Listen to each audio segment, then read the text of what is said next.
मुझे खुशी है इस गौरवशाली परंपरा में बागेश्वर धाम के रूप में एक और नया अध्याय जुड़ने जा रहा है। अब बागेश्वर धाम में आरोग्य का आशीर्वाद भी मिलेगा। मुझे बताया गया है यहां 2 दिन बाद महाशिवरात्रि के दिन 251 बेटियों के सामूहिक विवाह महोत्सव का भी आयोजन होगा। मैं इस पुण्य कार्य के लिए भी बागेश्वर धाम की सराहना करता हूं।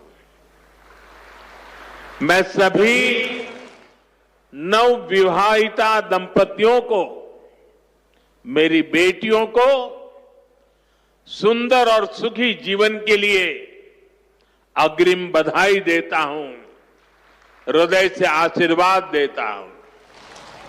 साथियों, हमारे शास्त्रों में कहा गया है, शरीर माध्यम खलु धर्म साधनम, अर्थात हमारा शरीर, हमारा स्वास्थ्य ही हमारे धर्म, हमारे सुख और हमारी सफलता का सबसे बड़ा साधन है।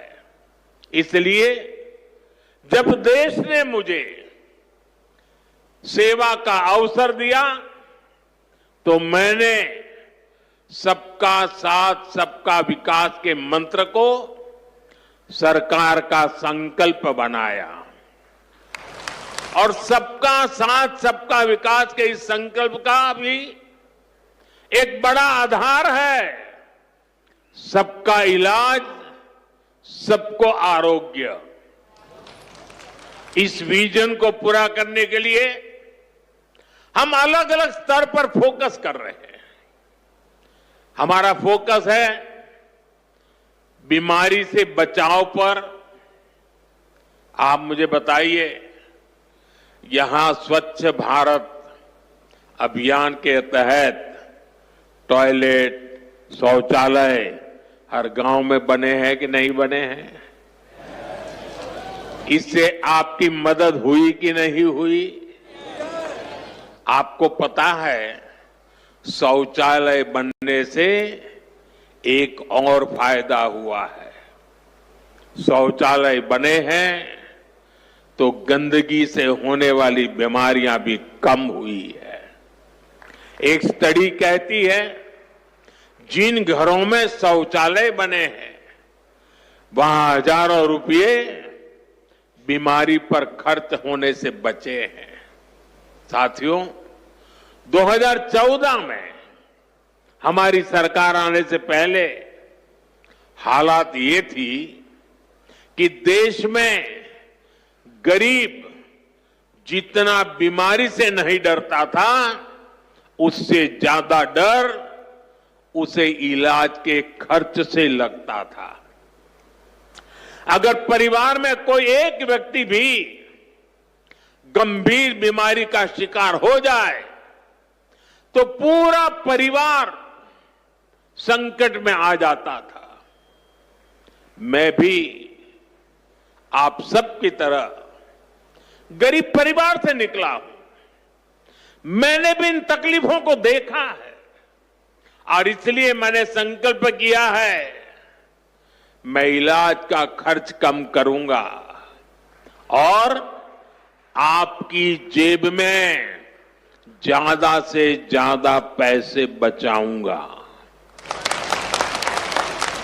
मैं आपको बार बार हमारी सरकार की कुछ योजना, कल्याणकारी योजनाओं की जानकारी देता रहता हूं ताकि एक भी जरूरतमंद योजनाओं से छूटे नहीं।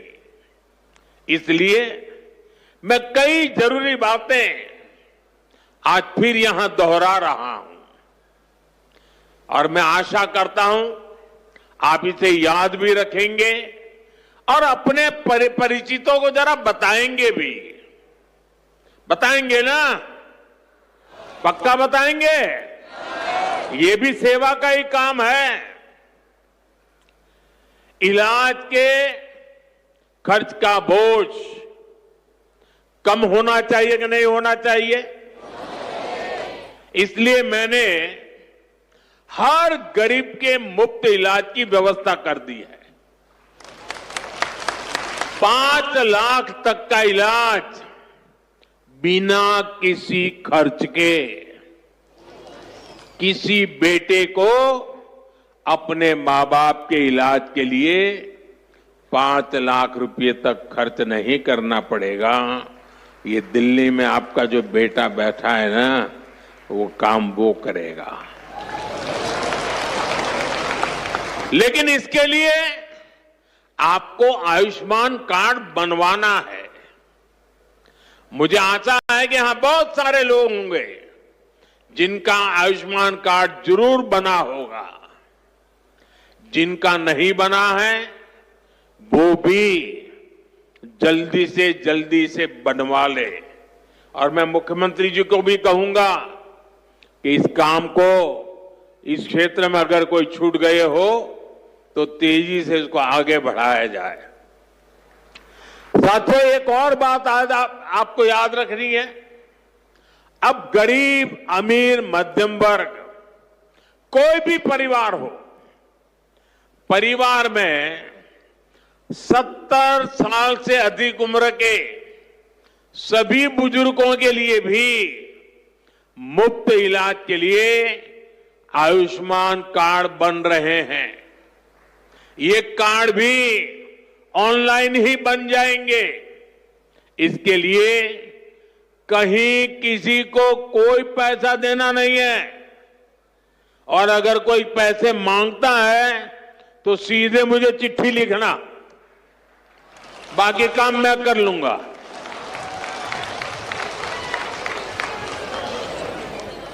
अगर कोई पैसा मांगता है तो क्या करेंगे आप? लिखेंगे? मैं इन संत महात्माओं को भी कहता हूं कि आप भी जरा आयुष्मान कार्ड का प्रबंध कर दीजिए, ताकि आपको कभी बीमारी में मुझे सेवा करने का मौका मिले। आपको तो बीमारी आने वाली नहीं है, लेकिन अगर कहीं आ जाए तो। भाइयों बहनों, कई बार इलाज के लिए अस्पताल में भर्ती होने की जरूरत नहीं पड़ती है। डॉक्टर की लिखी दवाई घर पर ही खानी पड़ती है। ऐसे में मेडिकल स्टोर से सस्ती दवाई मिले, मैंने इसका भी इंतजाम किया है। इस खर्च को कम करने के लिए देश में 14,000 से ज्यादा जन औषधि केंद्र खोले गए हैं। और ये जन औषधि केंद्र ऐसे हैं कि जो दवाई बाजार में 100 रुपये में मिलती है, जन औषधि केंद्र में वही दवाई सिर्फ 15, 20, 25 रुपये में मिल जाती है। अब आपका पैसा बचेगा कि नहीं बचेगा? तो आपको जन औषधि केंद्र से दवाई लेनी चाहिए कि नहीं लेनी चाहिए? दूसरी एक बात मैं करना चाहता हूं। आजकल बहुत बार खबरें आती हैं, गांव-गांव किडनी की भी बीमारी काफी फैल रही है।